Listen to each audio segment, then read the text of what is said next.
नमस्कार, मैं हूं रसिका पांडे और आप देख रहे हैं खबर विस्तार से, जहां हर खबर पर विस्तार से चर्चा करेंगे और जो खबर आपको जाननी जरूरी है वो खबर भी विस्तार से आपको बताएंगे। बुलेटिन की शुरुआत करते हैं दो बड़ी खबरों के साथ। पहली खबर छत्तीसगढ़ विधानसभा मॉनसून सत्र से है। सत्र में सवाल लगाने का आज अंतिम दिन है। अब तक हम आपको बता दें कि 738 सवाल ऑनलाइन और 32 सवाल ऑफलाइन लगाए गए हैं। वहीं दूसरी बड़ी खबर मध्य प्रदेश से है, जहां विधानसभा सत्र को लेकर बीजेपी ने विधायक दल की बैठक बुलाई है और आज बजट भी मध्य प्रदेश विधानसभा सत्र में पेश किया गया है। आप अपने टीवी स्क्रीन पर दो बड़ी खबरें देख रहे हैं और छत्तीसगढ़ की 5 दिवसीय मॉनसून सत्र के लिए अब तक 770 सवाल आए हैं। वहीं आज शाम 7 बजे से मध्य प्रदेश के सीएम हाउस में विधायक दलों की बैठक होने वाली है। आप समझिए, शाम 7 बजे बैठक बुलाई गई है मध्य प्रदेश में सीएम हाउस में। सभी विधायक मौजूद रहने वाले हैं, जहां पर वो स्ट्रैटेजी पर काम करते हुए नजर आएंगे, रणनीति पर काम करते हुए नजर आएंगे। विपक्ष के सवाल पर किस तरीके से जवाब देना है, किस तरीके से पक्ष अपने आप को मजबूत करेगा, सभी पहलुओं पर चर्चा होगी। जहां सदन में विपक्ष के सवालों की काट को लेकर रणनीति बनाई जाएगी। तो आज शाम 7 बजे जो सीएम हाउस में बैठक होने वाली है वो कई मायने में महत्वपूर्ण हो जाती है।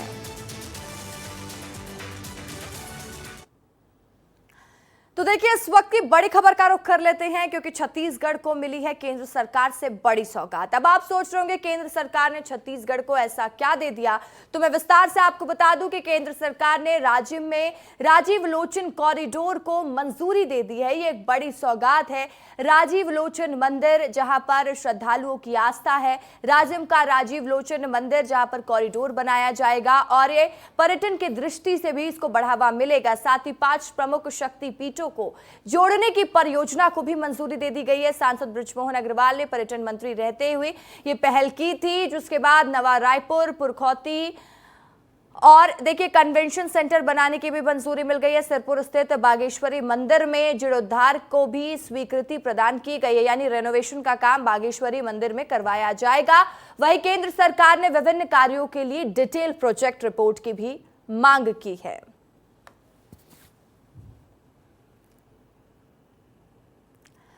तो देखिए, छत्तीसगढ़ में पर्यटन की दृष्टि से ये बड़ी सौगात है जो केंद्र सरकार ने छत्तीसगढ़ को दी है, क्योंकि राजीव लोचन कॉरिडोर बनने जा रहा है। लेकिन अगली खबर का रुख कर लेते हैं। अगली खबर की बात करेंगे।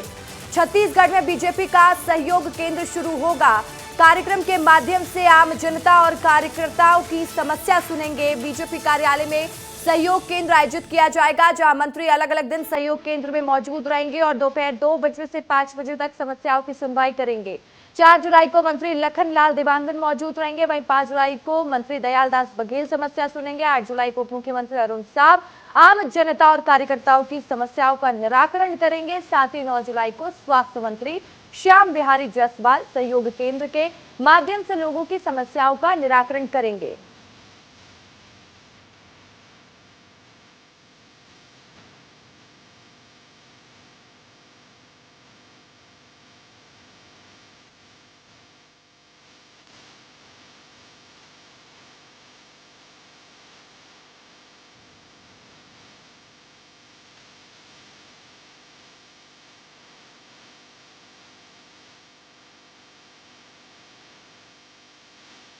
तो देखिए, 4 जुलाई से शुरू होगा बीजेपी का सहयोग केंद्र और बीजेपी सहयोग केंद्र के माध्यम से कार्यकर्ता और जनता की समस्या सुनेगी और साथ ही उन समस्याओं का निराकरण कराया जाएगा। अलग अलग दिन अलग अलग मंत्री जनता और कार्यकर्ताओं की समस्या सुनेंगे, उसका निराकरण करेंगे। वो तारीख एक बार आपको फिर से बता देती हूँ। दोपहर 2 बजे से 5 बजे तक समस्याओं की सुनवाई होगी, इसलिए अगर आपके पास भी कोई समस्या तो आप जा सकते हैं। 4 जुलाई को मंत्री लखनलाल देवांगन मौजूद रहेंगे। वहीं 5 जुलाई को मंत्री दयालदास बघेल लोगों की समस्या सुनते हुए नजर आएंगे और लोगों की समस्याओं का निराकरण करेंगे। तो 8 जुलाई को उप मुख्यमंत्री अरुण साव आम जनता और कार्यकर्ताओं की समस्या सुनते हुए उनकी समस्याओं का निराकरण करते हुए नजर आएंगे। तो 9 जुलाई को स्वास्थ्य मंत्री श्याम बिहारी जायसवाल को आप अपनी समस्या बता सकते हैं। और इसी खबर पर ज्यादा जानकारी के साथ मेरे सहयोगी खोमन साहू लाइव जुड़ चुके हैं। खोमन, सहयोग केंद्र बीजेपी शुरू करने वाली है, मंत्री लोगों की समस्या सुनेंगे, किस तरीके से इस कार्यक्रम का आयोजन होगा, क्या जानकारी आपके पास, विस्तार से बताइएगा। देखिए रसिका, ये सहयोग केंद्र जो है दोबारा शुरू किया जा रहा है। इसके पहले भी मंत्री जो है रायपुर के कुशाभाऊ ठाकरे में परिसर में बैठा करते थे और जो आम जनता है और पार्टी के कार्यकर्ता है उनकी समस्या हल करते हुए नजर आते थे। दूसरी बात अब ये होगी कि अब जो मंत्री हैं वो अपने विभागों के जो योजना चलाई जा रही है उसका भी फीडबैक लेते हुए नजर आने वाले हैं। पिछले दिनों आपने देखा था कैसे मुख्यमंत्री जो है आम जनता की समस्या सुनते हुए नजर आए थे। एक दिन में 1500 से ज़्यादा आवेदन मुख्यमंत्री के पास पहुंचे थे। वो भी सरकार के कामकाज को समीक्षा करते हुए नजर आते थे, फीडबैक लेते हुए नजर आते। अब सरकार ये चाहती है रसिका कि सरकार और आम जनता के बीच दूरी ना रहे। आम जनता की जो समस्या है वो सीधे तौर पर मंत्री हल करे, मुख्यमंत्री हल करे, ताकि जब मंत्री बैठते, जब कोई जिम्मेदार अधिकारियों को निर्देशित करता है तो आम जनता का काम तुरंत हो जाता है। और यही कारण है कि मोदी की गारंटी की बात चाहे भारतीय जनता पार्टी करते हो या आम जनता से कैसे टच में रहना है, किस तरीके से उनका काम काज करना है, उनकी समस्याओं को किस तरीके से निराकरण करना है, यही काम अब विष्णु सरकार करती हुई नजर आने वाली है। जी बिल्कुल खोमा ने लगातार हम देख रहे हैं कुछ दिन पहले सीएम ने भी आम जनमानस को बुलाया था, उनकी समस्या सुनते हुए नजर आ रहे थे। अब देखना होगा कि मंत्रिमंडल किस तरीके से लोगों की समस्या सुनता है, निराकरण करता है। और एक बात आपने बहुत ठीक कही खोमन कि जब मंत्री निर्देशित करते हैं आम जनमानस की सेवा के लिए या फिर एक कॉल चला जाता है मंत्री का तो उनका काम भी जल्दी हो जाता है और यही उम्मीद है। तमाम जानकारी के लिए शुक्रिया खोमन आपका। तो देखिए खबरों में बढ़ जाते आगे क्योंकि हाथरस की घटना ने चिंता बढ़ा दी और हाथरस की घटना के बाद छत्तीसगढ़ सरकार भी सतर्क हो चुकी है। गृह मंत्री विजय शर्मा ने कहा बड़े आयोजनों पर सरकार सतर्क है। मुख्यमंत्री विष्णुदेव साय ने इस विषय पर चिंता जताई है। सभी आयोजनों में अतिरिक्त सतर्कता बरती जाए, कहीं भी भगदड़ जैसी स्थिति न बने ये सुनिश्चित किया जाए। माननीय मुख्यमंत्री जी इस विषय पर बहुत गंभीरता से कह रहे थे कि हमारे यहाँ भी जो कुछ कार्यक्रम होते हैं उनके लिए भी पहले से ही स्टैंडर्ड हमको तय करने चाहिए और जो भी आयोजन के लिए अब आवेदन आते हैं उस पर पहले से ही उन सारी बातों को करना चाहिए। एकदम स्पष्टता के साथ आज उन्होंने कही है, अब हम लोग काम उस पर शुरू करेंगे तुरंत। तो देखिए छत्तीसगढ़ में पुलिस परिवार के बच्चों को स्कूल आने जाने के लिए बस की सुविधा मिली है। मुख्यमंत्री विष्णुदेव साय और गृह मंत्री विजय शर्मा ने हरी झंडी दिखाकर बस को रवाना किया। मुख्यमंत्री विष्णुदेव साय ने पुलिस कॉलोनी आवासीय समिति के सदस्यों को बस की चाबी सौंपी। सीएसआर मद से बच्चों को मिली बस की सुविधा। तो देखिए तस्वीरें देख लीजिए जब मुख्यमंत्री इसका अनावरण करने पहुंचे हुए थे, हरी झंडी दिखाकर बस को रवाना करते हुए नजर आए थे। और इस मौके पर पुलिस परिवार के लोगों ने मुख्यमंत्री और गृह मंत्री का आभार भी व्यक्त किया है। तो लगता है कि एक बहुत अच्छा प्रयास है कि हमारे पुलिस के जो बच्चे हैं वो विभिन्न स्कूलों में पढ़ते हैं, सेंट्रल स्कूल में पढ़ते हैं, केपीएस में पढ़ते हैं और भी स्कूलों में पढ़ते हैं। ये बस एक किनारे से उनको स्कूल छोड़ते हुए फिर छुट्टी के बाद उनको वापस घर पहुंचाने का काम करेगा। ये बहुत अच्छा पहल है। राजनांदगांव सांसद संतोष पांडे के संसद में महादेव ऑनलाइन सट्टा ऐप को लेकर लगाए गए आरोप में पूर्व सीएम भूपेश बघेल ने लोकसभा अध्यक्ष को पत्र लिखा है। लोकसभा अध्यक्ष ओम बिरला को भूपेश बघेल ने पत्र लिखा है और सांसद संतोष पांडे के लगाए आरोप पर कार्रवाई करने की मांग की है। वहीं सदन की कार्रवाई से लगे आरोपों को विलोपित करने की मांग भी की है। पत्र में लिखा है महादेव ऐप के संबंध में कही गई बातों के तथ्य प्रस्तुत करने के निर्देश भी दिए जाएं। इस प्रकार की बात उन्होंने कही है जो बेबुनियाद है और इस मामले में मैं लोकसभा के स्पीकर को भी पत्र लिखने वाला हूं। और सरकार बदल गई, महादेव ऐप चल रहा है, तो क्या इस महादेव ऐप का नाम अब बदल के क्या विष्णुदेव साय ऐप रखने वाले हैं? ये ऐप तो चल रहा है, अभी तक की कार्रवाई कुछ नहीं कर रहे हैं। छत्तीसगढ़ में डॉक्टरों की भर्ती को लेकर स्वास्थ्य मंत्री श्याम बिहारी जायसवाल ने कहा कि स्वास्थ्य विभाग में जल्द डॉक्टरों की भर्ती होगी। इसके तहत 700 से अधिक डॉक्टरों की भर्ती की जाएगी। इसके तहत अगले 10 दिन के भीतर 500 डॉक्टरों की भर्ती बॉन्ड पर होगी। वहीं 334 डॉक्टरों की भर्ती राज्य लोक सेवा आयोग के माध्यम से होगी। हम अभी 10 दिन के अंदर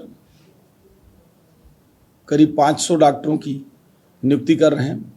अभी बांड डॉक्टर हम नियुक्ति कर रहे हैं जो 2 साल के लिए होते हैं, और कुछ नीचे स्तर के नर्सेस हैं, वार्ड बॉय हैं या अन्य ऐसे कर्मचारी हैं, उनके लिए हमने व्यापम को भी सेटअप भेजा हुआ है। बाकी एनएचएम के माध्यम से जिलों को कह दिया गया है जितनी भी सीटें हैं खाली उसको भर दिया जाए।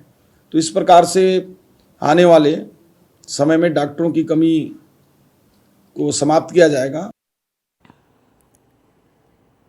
तो देखिए, मुंगेली जिले के शासकीय उच्चतर माध्यमिक विद्यालय टेमरी स्कूल प्रबंधन की लापरवाही उजागर हुई है, जहां पर फेल हुए स्टूडेंट को प्रवेश देने से इनकार कर रही है। और देखिए, कुछ बच्चों को टीसी थमा दिया गया, साथ ही कुछ बच्चों को प्राइवेट स्कूल जाने की नसीहत दी जा रही है। आप समझिए, वो बच्चे जिनके पास पैसे नहीं हैं और वो बेहतर शिक्षा नहीं प्राप्त कर सकते, और यही वजह है कि वो गवर्नमेंट स्कूल का रुख करते हैं, और गवर्नमेंट इन्हीं बच्चों के लिए गवर्नमेंट स्कूल लेकर आती है, और उन्हीं की टीसी भी ले ली गई। उन्हें कहा जा रहा प्राइवेट स्कूल चले जाइए, तो ऐसा कहाँ होता है। टीसी लेने वाले छात्र एडमिशन के लिए तरस रहे हैं, तो फेल होने वाले छात्र प्रवेश के लिए स्कूल में चक्कर लगाने के लिए मजबूर है। लापरवाही का ऐसा आलम कि शिक्षा से वंचित होने वाले बच्चों का आज स्कूल को त्याग करके अन्य काम कर रहे हैं। कुल मिलाकर छात्रों के भविष्य के साथ स्कूल प्रबंधन खिलवाड़ कर रहा है। परेशान छात्रों और परिजनों से बातचीत की हमारे संवाददाता मोहम्मद अलीम ने। सुनिए क्या बोल रहे हैं वो। इस वक्त हम शासकीय माध्यमिक उच्चतर विद्यालय टेमरी के पास खड़े हैं, जहां ये स्कूल में सैकड़ों बच्चे अपने भविष्य को गढ़ने आते हैं, लेकिन वहीं इस स्कूल के स्टाफ के प्राचार्य के लापरवाही की वजह से बच्चों के शिक्षा जो है उससे वंचित रहना पड़ता है, क्योंकि यह स्कूल में एक बार फेल होने के बाद दोबारा प्रवेश नहीं लिया जाता। जी बताएंगे क्या परेशानी है आप लोगों को, क्या कुछ यहाँ पे मांग को लेके आए हैं? हम लोग यहाँ पर पढ़ने चाहते हैं सर, लेकिन पढ़ने नहीं दे रहे हैं। दोबारा से हम लोग 9वीं में फेल हो चुके हैं। तो आप लोग भी इस बार फेल हो गए हैं? यस। तो दोबारा प्रवेश लेने के लिए क्या कर रहे हैं? नहीं, दूसरे स्कूल में जाते हैं तो भर्ती नहीं ले रहा है, इस स्कूल में कहते हैं तो भी नहीं ले रहा है। आप पहले पढ़ते थे इसी स्कूल में? यस सर, मैं पहले 10वीं पढ़ते थे स्कूल में। फेल हो जाने के कारण दोबारा एडमिशन नहीं लिया। क्या बोलते हैं एडमिशन के लिए आते थे तो? दूसरे स्कूल जाओ, यहाँ पर नहीं होगा 10वीं फेल का एडमिशन, इसे बोलते थे। तो यहाँ पे कुछ परिजन भी मौजूद है, हम उनसे भी बात करेंगे कि आप लोग यहाँ पे आए अपने बच्चे के एडमिशन को लेके, क्या कुछ कहा जाता है इस स्टाफ पे? स्टाफ में तो कुछ नहीं बताता सर, इन लोग कहते हैं कि दूसरे जगह लेकर पढ़ाओ, यहाँ भर्ती नहीं लेंगे बोल रहा है। यहाँ पे कुछ और परिजन मौजूद हैं, हम उनसे भी बात करेंगे। जी बताएंगे क्या कुछ समस्या आप लोगों को यहाँ पे बच्चों को लेकर?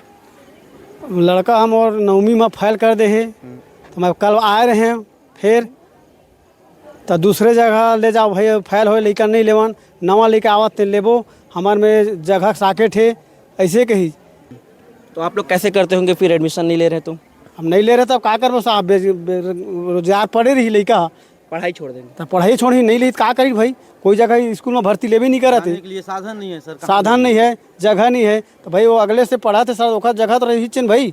तो आप देख सकते हैं कि इस स्कूल में कक्षा 9वीं में 169 छात्र अध्ययनरत है, जिसमें से 41 छात्रों को फेल कर दिया गया है, तो वहीं 39 छात्रों को पूरक लाया गया है। ऐसे में जो स्कूल है, बच्चों का भविष्य गढ़ा जाता है, उस स्कूल में इस तरीके के बच्चों के शिक्षा पद्धति से वंचित रखा जा रहा है।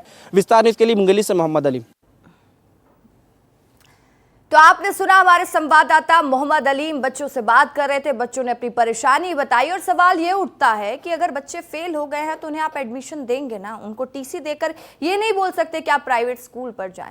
तो देखिए, इस पर आगे क्या कुछ कार्रवाई होती है वो भी हम आपको विस्तार से बताएंगे, और कार्रवाई होनी भी चाहिए। बात कर लेते हैं खंडवा की। खंडवा जिले के हरसूद ब्लॉक की कई स्कूलें जर्जर हो चुकी हैं, वहीं शिक्षा विभाग देखने को ही तैयार नहीं है।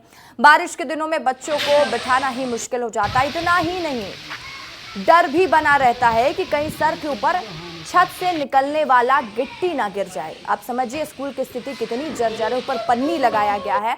मामला बीते 5 सालों से चलता आ रहा है। हर साल अधिकारी आते हैं और पंचनामा बनाकर ले जाते हैं, लेकिन स्कूल की मरम्मत नहीं कर पाते हैं। और ये तस्वीरें बता रही है कि 5 साल से कितना विकास का काम खंडवा में स्कूलों में किया गया है। और क्योंकि बड़े बड़े दावे होते हैं, बड़ी बड़ी बातें होती हैं, शिक्षा के स्तर को सुधारने की बात होती है, लेकिन आप खंडवा की तस्वीर देख लीजिए और अनुमान लगा लीजिए कि शिक्षा का स्तर कैसे सुधरेगा जब यहाँ पर बच्चों के बैठने तक की व्यवस्था नहीं है। क्लासरूम की स्थिति है जहाँ पर पूरा पानी पानी दिखाई देगा आपको। छत टूटी हुई है जहाँ से पानी टपक रहा, पन्नी लगाया जा रहा। पन्नी क्यों लगाया जा रहा? कि पानी क्लासरूम के अंदर ना जाए। पूरी पानी का दिखता है उसमें। अच्छा और पूरी छत टपकती, मतलब 1 इंच की जगह बैठने के लिए नहीं रहती। अच्छा अधिकारियों को, जो भी अपने वरिष्ठ अधिकारी, उनके संज्ञान में ये बात है। अच्छा अभी तक तो कुछ नहीं, बस 1-2 बार दोहरे हुए हैं जी। देखते गए, लेकिन कोई फाइनल नहीं हो पाया इसका। तो देखिए, वहीं जगदलपुर के ऐतिहासिक दलपत सागर का रखरखाव करने में नगर निगम फेल साबित हुआ है। हम ऐसा क्यों कह रहे हैं, बता देते हैं आपको। 5 से अधिक बड़े नालों का गंदा पानी सीधे दलपत सागर में पहुंचने से दलपत सागर का पानी लगातार प्रदूषित होता जा रहा है। यही कारण है रियासतकालीन इस तालाब में जलकुंभियां भी दिखाई पड़ती हैं। दलपत सागर तालाब को दूषित पानी से बचाने के लिए बलीकोंटा में सीवरेज ट्रीटमेंट प्लांट भी स्थापित किया गया है, लेकिन नियमों का पालन जगदलपुर में होता हुआ कहीं से भी दिखाई नहीं दे रहा है। ये एनजीटी का और पर्यावरण का वो है कि कोई भी नदी में, तालाब में शहर का गंदा पानी नहीं जाना चाहिए। इसलिए पिछली सरकार ने एसटीपी बालीकोंटा में एसटीपी प्लांट का निर्माण किया, जिससे शहर का गंदा पानी को साफ कर, जैविक तरीके से साफ करके, ना कि केमिकल से, बल्कि जैविक तरीके से साफ करके उसको नदी में फिर से छोड़ा जाए या किसानों को दे दिया जाए। लेकिन यहाँ पे उल्टा ही हो रहा है। इतने करोड़ों अरबों खर्च करने के बाद भी आज दलपत सागर को निगम प्रशासन गंदा कर रहा है, इसके ऊपर ध्यान नहीं दे रहा है। उपनेता प्रतिपक्ष जो है उनको कांग्रेस पार्टी के द्वारा एक झुंझुना पकड़ाया हुआ है। उपनेता प्रतिपक्ष का जगदलपुर के नगरीय निकाय के इतिहास के 20 साल में कभी भी नहीं रहा है ये पद। उनको वो पद दे दिया गया, उस पद को वो एंजॉय कर रहे हैं। जिस टाइप को उस पद को एंजॉय कर रहे हैं, उसी प्रकार से उनकी जानकारी का भी बहुत अभाव है। अभी जो बरसाती पानी है, अगर दलपत सागर में बरसाती पानी को अगर नहीं छोड़ेंगे, दलपत सागर भरेगा कैसे? रही बात गंदा पानी का, तो गंदा पानी पूरे बरसात को छोड़कर बाकी सारा समय वो सीधा हमारा बालीकोंटा ट्रीटमेंट प्लांट पे जाता है। वहाँ से साफ होने के बाद उसको इंद्रावती में छोड़ा जाता है। जांजगीर चांपा के अकलतरा के शास्त्री चौक में सर्व हिंदू समाज ने 1 दिवसीय धरना प्रदर्शन किया। ये प्रदर्शन दल्हा पहाड़ में स्थित हनुमान जी की मूर्ति को खंडित करने वाले आरोपियों की गिरफ्तारी की मांग को लेकर किया गया। सबसे बड़ी बात यह है कि दूसरी बार हनुमान जी की मूर्ति को खंडित किया गया, जिसके चलते लोगों में आक्रोश है। सर्व हिंदू समाज के सदस्यों ने भक्ति गीतों के साथ प्रदर्शन किया और आरोपियों की जल्द गिरफ्तारी की मांग भी की।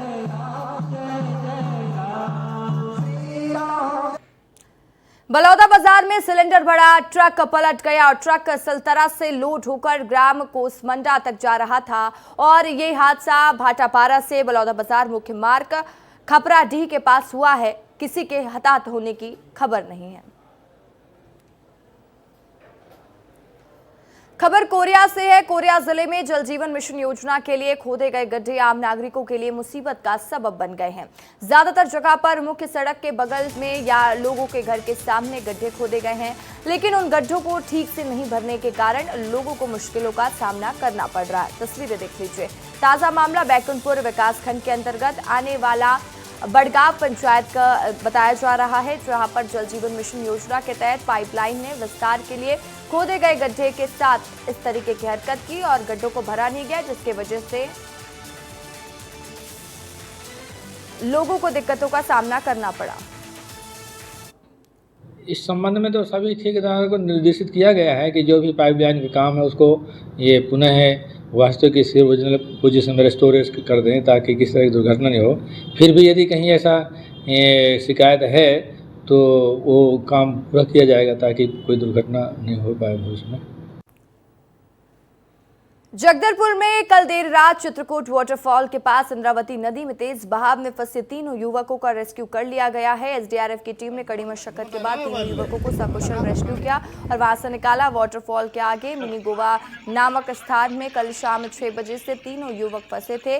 कड़ी मशक्कत के बाद 3 युवकों को पानी के तेज बहाव के बीच से निकाला गया।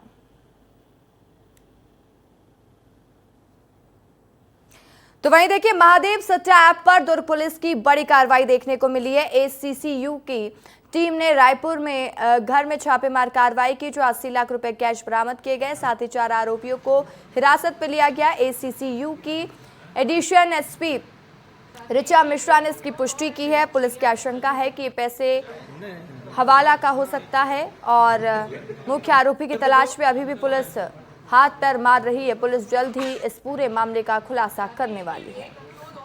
जानकारी प्राप्त हुई कि विनय नाम का एक लड़का जो कि हैदराबाद में कोई पैनल वगैरह अपना रन कर रहा है, फिलहाल यहाँ आया हुआ है।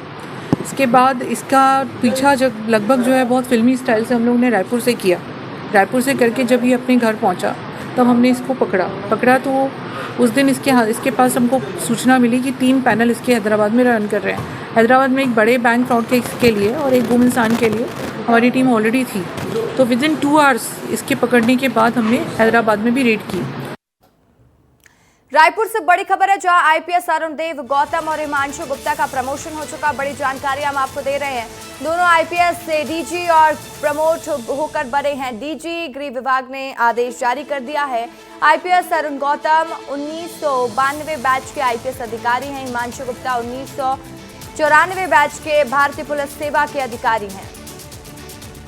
तो आईपीएस अरुण देव गौतम और आईपीएस हिमांशु गुप्ता का प्रमोशन हुआ है। तो एडीजी से प्रमोट होकर बन गए हैं डीजी।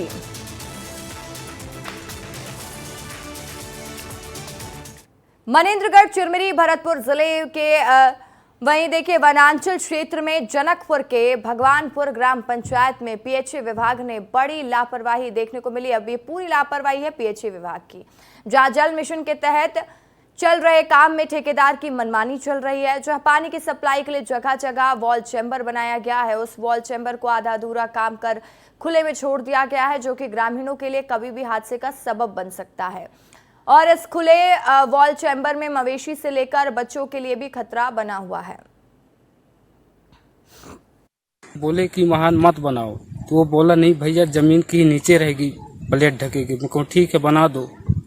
तो बच्चा हमारा गिर गया, बड़ा मुश्किल से, एकदम कपार फूट गया था, सिर पूरा खून बहने लगा था। फिर लेके मैं अस्पताल गया हूँ, करवाया हूँ ट्रीटमेंट। 700-800 रुपए की दवाई तक किया है। वो ढक्कन टूट गया है, खुला भी टंकी दिख रही है। यही है खतरा भैया, वो रोड के किनारे कोई भी गाड़ी वाले डाल सकता है।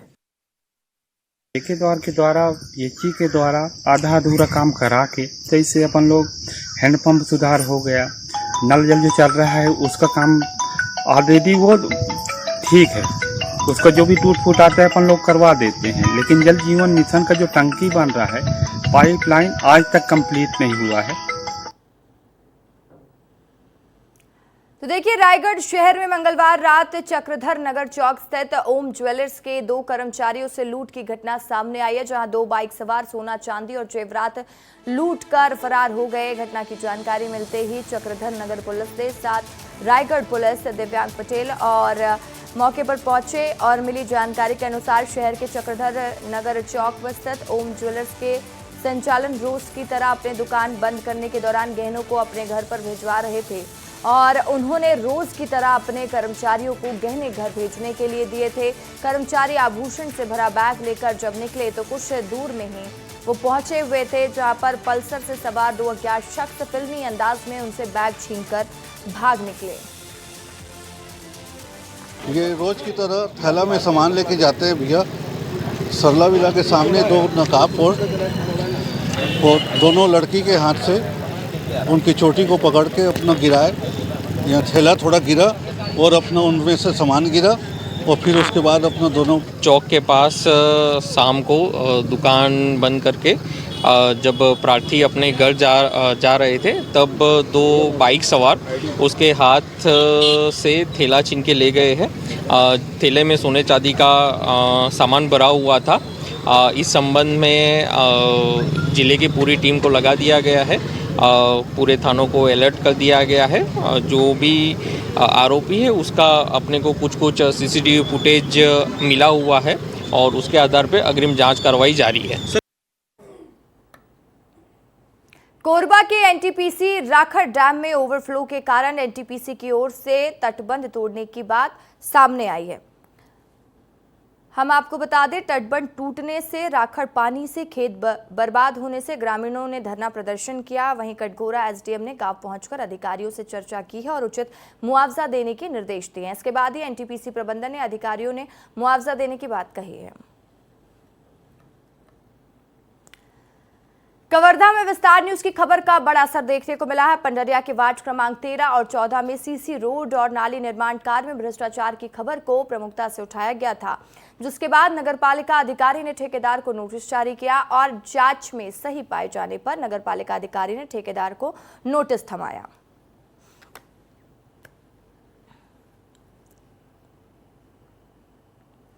और इसी के साथ फिलहाल इस बुलेटिन में इतना ही। मुझे दीजिए इजाजत और खबरों की लगातार अपडेट्स के लिए आप बने रहे विस्तार न्यूज के साथ। नमस्कार।